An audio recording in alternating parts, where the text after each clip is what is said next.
इसलिए अच्छी बीवी तलाश करें, नेक बीवी तलाश करें। निकाह के बाद रब से जब भी मांगे ये कहा करें, या अल्लाह मुझे मेरे माँ बाप का फरमाबरदार रखना। बेटे अमल, अमल के बेटे साबित, साबित के बेटे सलमान, सलमान के बेटे रईसा, रईसा के बेटे इलियासा, इलियासा के बेटे होद, होद के बेटे हव्वा, हव्वा के बेटे अदरान, अदरान के बेटे मोहित, मोहित के बेटे। अस्सलाम वालेकुम नाजरीन, मैं आपका दोस्त मोहम्मद ज़ीशान। उम्मीद करता हूँ आप सब लोग खैरियत से होंगे। स्वागत है आपका हमारे यूट्यूब चैनल पर। नाजरीन, आज फिर से हाजिर हैं हम एक न्यू वीडियो के साथ। आप हमारी वीडियो के लास्ट तक बने रहिए और अगर वीडियो आपको पसंद आए तो वीडियो को लाइक, शेयर, कमेंट ज़रूर करें और सब्सक्राइब करना बिल्कुल ना भूलें।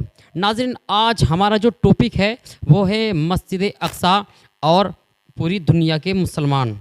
नाज़रीन, जैसे कि आप देख रहे हैं कि फ़लस्तीन के अंदर और इज़राइल के इन दोनों के दरमियान जो है लड़ाई चल रही है। आखिर क्यों, ऐसा क्यों है जो लड़ाई चल रही है? किस वजह से लड़ाई चल रही है? क्यों आपस में खून खराबा कर रहे हैं? क्या मकसद है इनका? क्या मकसद है इज़राइलियों का जो ये लड़ाई कर रहे हैं, फ़लस्तीनियों पर जुल्म कर रहे हैं और हमास पर जो है जुल्म कर रहे हैं? क्यों, आखिर क्या है इसके पीछे का राज क्या है?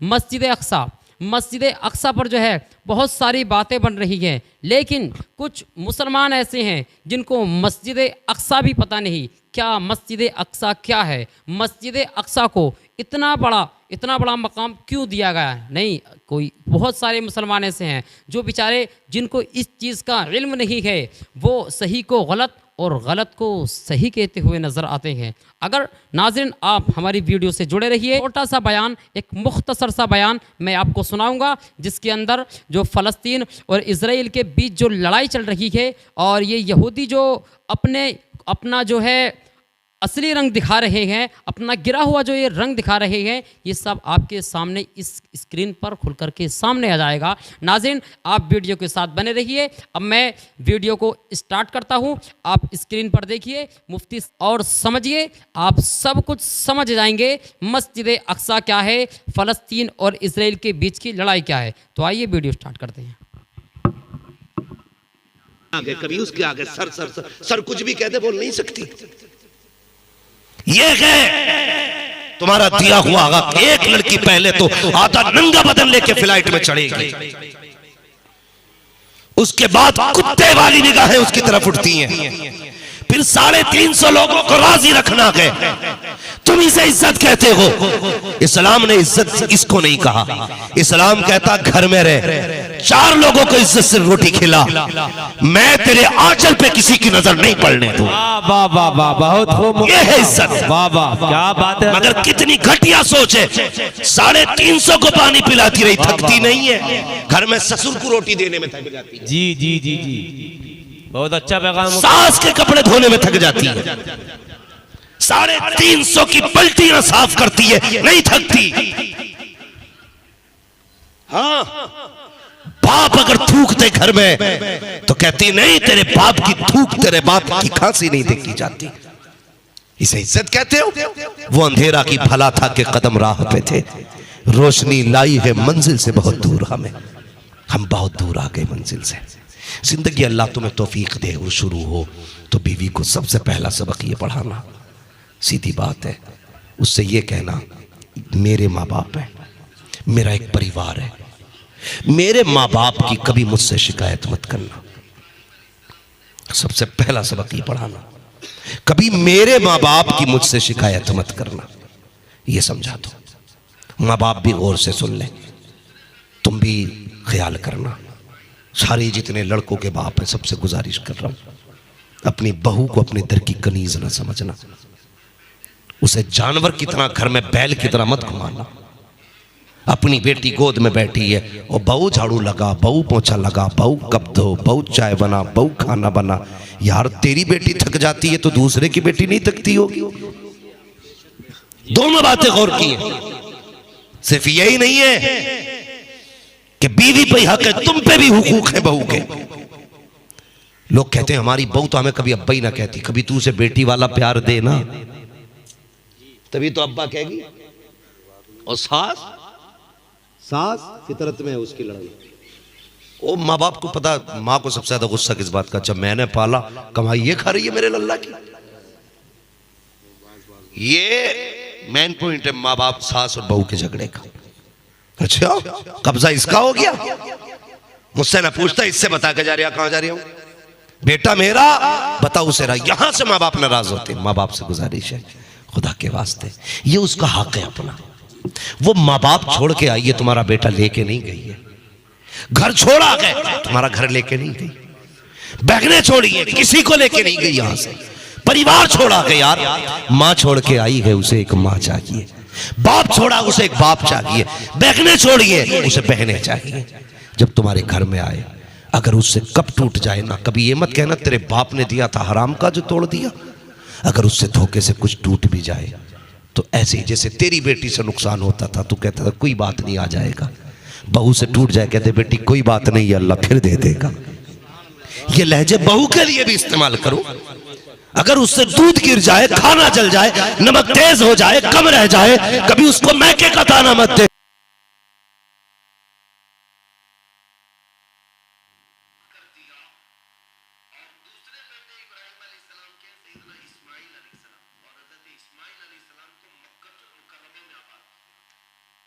फिर तुम्हें भी उसके लहजे के अंदर एक बेटी का प्यार नजर आ जाए। वाह वाह, बहुत खूब हजरत मुफ्ती साहब, बहुत शानदार पैगाम है। इसलिए वाह वाह वाह। बापों से भी गुजारिश है कि वो बेटियों का ख्याल रखो दूसरे की। आज हम ये चाहते हैं हमारी बेटी तो रानी बन के रहे, दूसरे की बेटी को हम तेली का बैल बना दें। ना किया करो ऐसा। बेटी समझा करो, बेटी समझा करो। वो एक नई लड़की है ना, नई लड़की है, तो उसको तुम्हारे दिल में जगह लगाने में, जगह बनाने में वक्त लगेगा। भैंस लाते हो ना, भैंस, किसान लोग हैं ना सारे, कोई ये ना समझे बहू को भैंस बता दिया मौलवी। हाँ, ये थंबनेल पे भी मत डालना इस बात को, तुमसे बहुत डर लगता भाई। एक जानवर अगर हम नया घर में लाए, एक जानवर, तो वो भी घर में मानूस होने में वक्त लेता है। उसका दिल नहीं लगता नए घर में एक जानवर का भी। और कभी कुर्बानी का बकरा देखना, आप लाके 6 महीने पाल लो, वो तुमसे इतना मानूस हो जाता है कि वो तुम्हें छोड़ना नहीं चाहता। और हम कुर्बानी करते हैं, ये हमारे रब से मोहब्बत की दलील है। हम कितना भी प्यार करें उससे, हमें कुर्बान करना है। किसी की मोहब्बत खुदा की मोहब्बत से ज्यादा नहीं हमारे लिए। हाँ, किसी की मोहब्बत भी हमारे लिए खुदा की मोहब्बत से ज्यादा नहीं है, लेकिन हम उसे कुर्बान करते हैं। फिर भी तो कितना एहसास होता है। सिर्फ 6 महीने पाला है, इतना दर्द है। तो जिन माँ बाप ने बेटी 22 साल पाली हो, उन्हें उसका कितना दर्द होगा ना दर्द।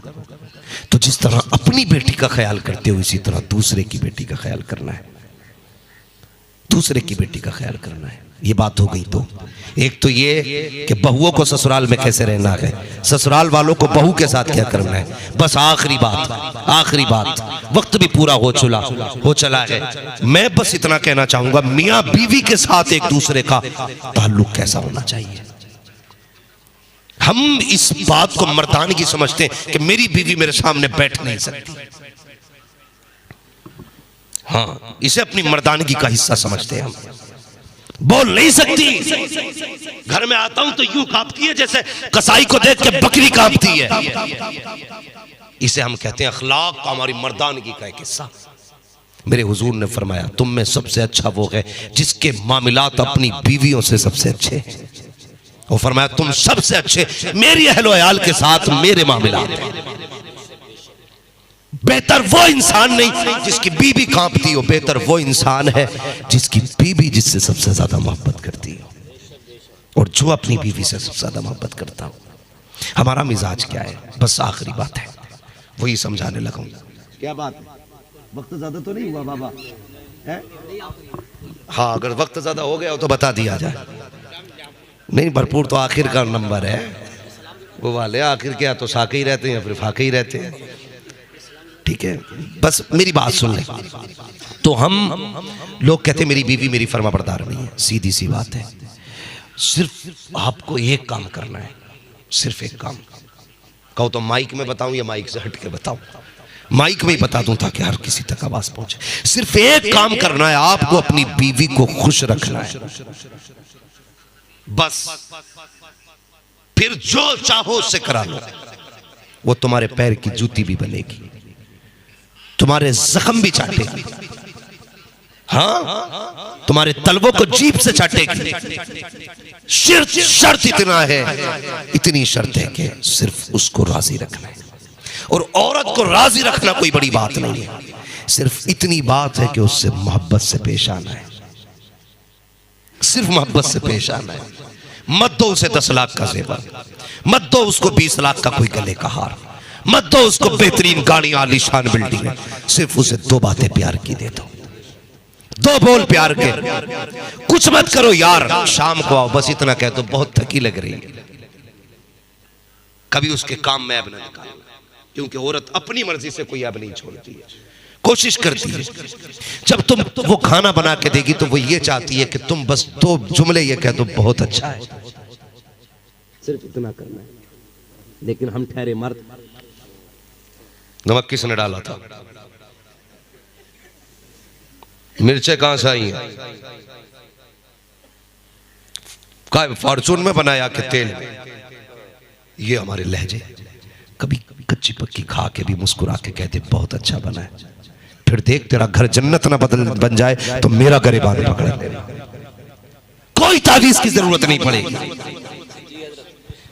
किसी बाबा मलंग की जरूरत नहीं है, सिर्फ किरदार मुस्तफा की जरूरत है, सिर्फ मुस्तफा की किरदार की जरूरत है। हुजूर थक के आते, खदीजतुल कुबरा बैठती, एक हाथ में दूध का प्याला, दूसरे हाथ में खजूर का प्याला, आका को खजूर भी खिलाती, दूध भी पिलाती। आका करीम बीच में हाथ पकड़ते, कहते खदीजा मैंने बहुत खा लिया, तूने कब से नहीं खाया है, जरा मेरे सामने तू खा के दिखा दे। खुदा की कसम खदीजतुल कुबरा आका के कदमों पे निसार हो जाती, कहती या रसूल अल्लाह, भूख की वजह से मेरा नुकसान हुआ तो सिर्फ मेरा नुकसान होगा, आपको कुछ हो गया तो पूरी उम्मत का नुकसान हो जाए। बहुत खूब हजरत, वाह वाह वाह वाह, बहुत खूब। इस अखलाक की बेशक बेशक, जिंदाबाद जिंदाबाद।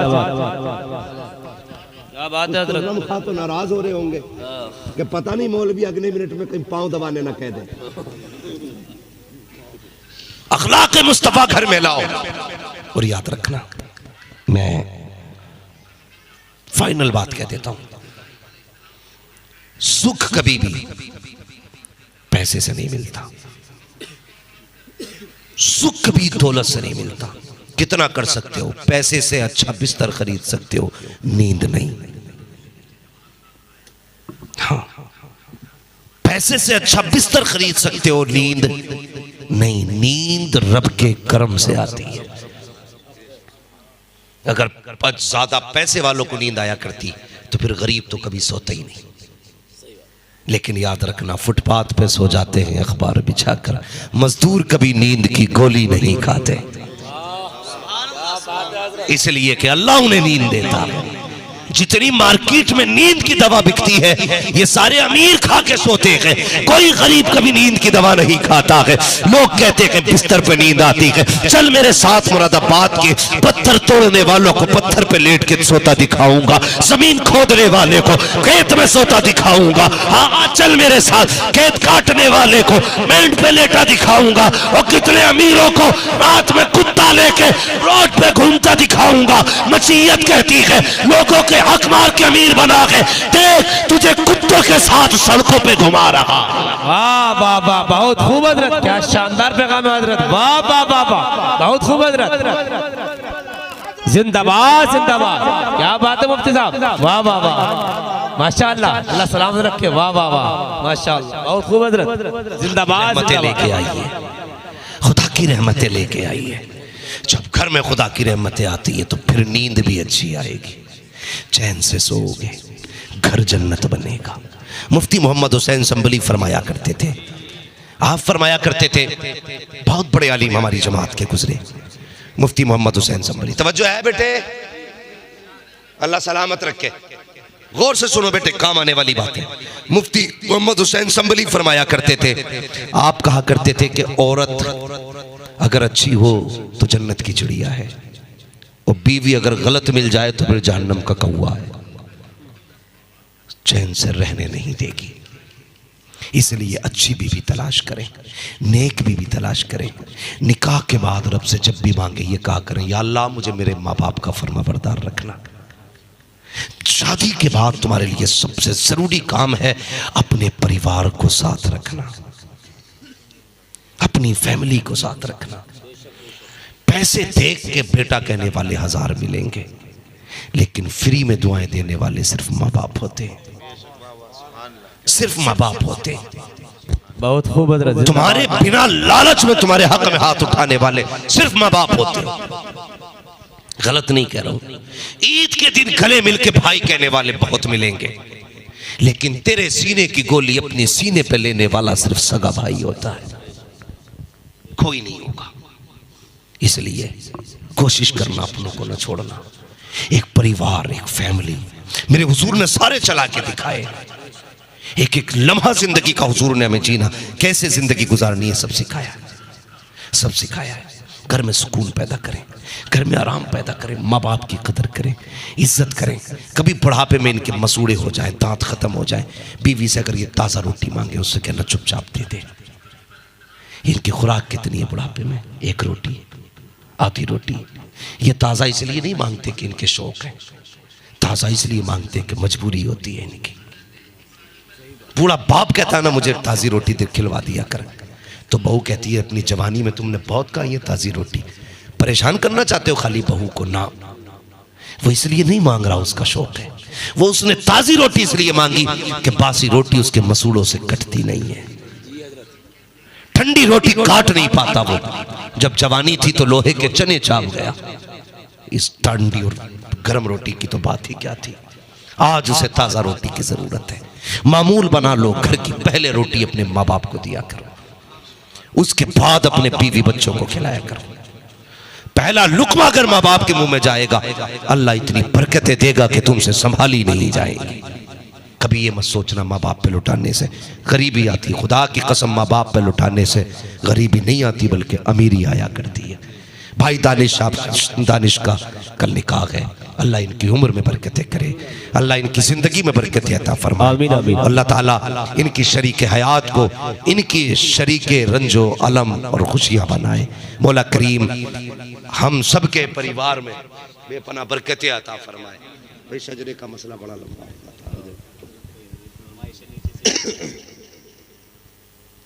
है भैया, सुन लेंगे जरा 2 मिनट। फरमाइश हो रही है, दानिश भाई तो कह ही देंगे। कल दूल्हा भी बनना दानिश भाई, अगर सेहरा बांध के सोए बड़ा मसला खराब है। सारे सुनेंगे। शजरे की फरमाइश जरा कह दे सुभान अल्लाह। लेकिन शजरा ऐसा नहीं होता जैसे तीजा हो रहा। मैंने तकरीर पूरी की है ना, मैंने तुमसे हाथ उठवा के सुभान अल्लाह नहीं खिलवाया पूरी तकरीर में। बस मैं चाहता था आप सुकून से सुने, और बहुत अच्छा आपने सुना। अल्लाह का शुक्र है कोई उठ के नहीं गया। अल्लाह आपको सलामत रखे, अल्लाह इस महफिल को कबूल फरमा ले। समझ रहे मेरी बात? तो शजरा ऐसे नहीं सुनाया जाएगा, शजरा जोर से कहना पड़ेगा सुभान अल्लाह। है जितनों ने दावत खाई है जरा हक अदा कर दो, जरा बोलो सुभान अल्लाह। सुभान अल्लाह, सुभान अल्लाह। बन नहीं रहा मसला, अभी बन नहीं रहा तुम्हारा। हाँ भाई, बोटियों के लिए इससे ज्यादा जोर से बोल गए होगे। हाँ ऐसा करवा, बोटी तो देखे जाओ। मैं बहुत सारे टॉपिक मैंने छोड़े हैं, सिर्फ कुछ बातें की थी जो जरूरी थी। बस मुझे कहा गया हुजूर का शजरा सुना दो, तो जरा सारे कह देना सुभान अल्लाह। मेरी बारी में तो शायद बच्चे भी चले गए हैं, पीछे चले गए, जरा पीछे से बोलो सुभान अल्लाह। मैं बता दूं आपको, जब हाथ का इशारा करूं तो आप सुभान अल्लाह कह दियो भाई। आप सुभान अल्लाह कहोगे ना, मुझे सांस लेने का मौका मिल जाएगा। जी जी जी ठीक है, और फिर शजरा इंशाल्लाह पूरा कर लिया जाएगा। तवज्जो है सारे लोगों की? बोले कितनी जोर से कह सकते हैं सुभान अल्लाह। आदम के बेटे शीश, शीश के बेटे यानस, यानस के बेटे कैनान, कैनान के बेटे मेलाइल, मेलाइल के बेटे ब्यारत, ब्यारत के बेटे इदरीस, इदरीस के बेटे मुतवशिक, मुतवशिक के बेटे लबक नेक नाम, लबक नेक नाम के बेटे नूह, नूह के बेटे साम, साम के बेटे जुल्हात, जुल्हात के बेटे शाले, शाले के बेटे आबिर, आबिर के बेटे दाता, दाता के बेटे रावा, रावा के बेटे सारू, सारू के बेटे नाखुर, नाखुर के बेटे तारिक, तारिक के बेटे इब्राहिम खलीलुल्लाह, इब्राहिम खलीलुल्लाह के बेटे इस्माइल ज़बीहुल्लाह, इस्माइल ज़बीहुल्लाह के बेटे केदार, केदार के बेटे अवाम के बेटे अमल, अमल के बेटे साबित, साबित के बेटे सलमान, सलमान के बेटे रईसा, रईसा के बेटे इलियासा, इलियासा के बेटे होद, होद के बेटे हव्वा, हव्वा के बेटे अदरान, अदरान के बेटे मोहित, मोहित के बेटे नदार, नदार के बेटे मुदिर, मुदिर के बेटे इलियास, इलियास के बेटे मुद्रिका, मुद्रिका के बेटे खदीमा, खदीमा के बेटे किनाना, किनाना के बेटे नदर, नदर के बेटे मालिक, मालिक के बेटे फहर, फहर के बेटे गालिब, गालिब के बेटे लुई, लुई के बेटे काब, काब के बेटे मुर्रा, मुर्रा के बेटे किलाब, किलाब के बेटे कुसई, कुसई के बेटे अब्दे मनाफ, अब्दे मनाफ के बेटे हाशिम है, हाशिम के बेटे अब्दुल मुत्तलिब है, अब्दुल मुत्तलिब के बेटे अब्दुल्लाह है, अब्दुल्लाह के बेटे मोहम्मद रसूलुल्लाह। बाबा नारे तकबीर, नारे रिसालत, नारे तकबीर, नारे रिसालत, फैज़ानी आला हज़रत, मसलके आला हज़रत, जिंदाबाद, फैज़ाने ताजो सरिया, जिंदाबाद, मोहब्बत रसूल, मोहब्बत रसूल, सुभान अल्लाह, सुभान अल्लाह, सुभान अल्लाह, सुभान अल्लाह। फरमाया गया लक़द कान लकुम फी रसूलिल्लाहि उस्वतुन हसना, मेरे महबूब की जिंदगी तुम्हारे लिए एक नमूना है। जिंदगी कैसे गुजारनी है, मगरिब की तरफ मत देखना, जदीद दौर की तरफ मत देखना, डिजाइन फैशन की तरफ मत देखना, अगर देखना हो तो मुस्तफ़ा के मदीने की तरफ देख लेना। किसी ने कहा था मरने की तरफ देख न जीने की तरफ देख, जब चोट लगे दिल को मदीने की तरफ देख। हमें हर हाल में हुजूर को देखना है, हर हाल में हुजूर को देखना। अल्लाह ताला हमें हुजूर की सच्ची पक्की मोहब्बत अता फरमाए। अगर किसी को चाहे अनचाहे तकलीफ पहुंची हो, खुदा के वास्ते माफ फरमाए। तकलीफ देना मकसद नहीं था, बस यही चाहता था कुछ अहम बातें कौम तक पहुंच जाए। अगर किसी के घर में किसी की बेटी को इज्जत मिल गई ना, मैं समझूंगा मेरा आना कबूल हो गया। किसी ने बाप का एहतराम कर लिया ना आज के बाद, मैं समझूंगा मेरी मेहनत वसूल हो गई। किसी बाप को ताज़ा रोटी मिलने लगी ना, मैं समझूंगा मेरा आना कामयाब हो गया है। कोशिश करना अपने माँ बाप को राज़ी रखना, ज़िंदगी अच्छी गुजारना। अल्लाह ताला हम सब की ज़िंदगी में बरकत अता फरमाए। सारे लोग कलमा शरीफ पढ़ लीजिए, ला इलाहा इल्लल्लाहु मुहम्मदुर रसूलुल्लाह व मा अलैना इल्लल बलाग। अस्सलामु अलैकुम। बैठे रहिए भाई, ज़रा दो शेर हज़रत के भी सुन लीजिएगा, दो शेर सुन लीजिएगा। मुकम्मल अभी जो है आप अच्छी तरह से नहीं सुन पाए हैं। अगर आपको मुकम्मल बयान सुनना है, पूरा बैतुल मुक़द्दस के बारे में अगर आपको जानकारी हासिल करनी है, तो अल्हम्दुलिल्लाह हमारा चैनल आपके लिए हर वक्त तैयार है। आप कभी भी सर्च करें और हमारे चैनल को निकालें और फ़िलिस्तीन, बैतुल मुक़द्दस सभी जानकारी अल्हम्दुलिल्लाह हमारे चैनल पर रहती हैं। नाज़रीन, अगर वीडियो हमारी पसंद आई हो तो वीडियो को लाइक, शेयर, कमेंट ज़रूर करें। और नाज़रीन, आज मेरा आज का जो सवाल रहेगा, वो आज का सवाल ये रहेगा, क्या सबसे पहले हिंदुस्तान के अंदर ना, आज का जो सवाल रहेगा वो ये रहेगा कि हज़रत आदम अलैहिस्सलाम जब दुनिया में तशरीफ़ लाए तो सबसे पहले कौन सी सरज़मीन पर, कहाँ की सरज़मीन पर हज़रत आदम अलैहिस्सलाम को उतारा गया? पहला सवाल ये हो गया। और दूसरा सवाल भी हज़रत आदम अलैहिस्सलाम से रिलेटिव रहेगा। दूसरा सवाल मेरा ये है कि हज़रत आदम अलैहिस्सलाम की बीवी का क्या नाम था? आप मेरे सवाल का जवाब कमेंट्स में दें। इंशाअल्लाह अगली वीडियो में मैं जो सवाल के जवाब सही देगा मैं उसका नाम लेकर के बताऊंगा। तब तक के लिए अल्लाह हाफ़िज़, अस्सलामु अलैकुम।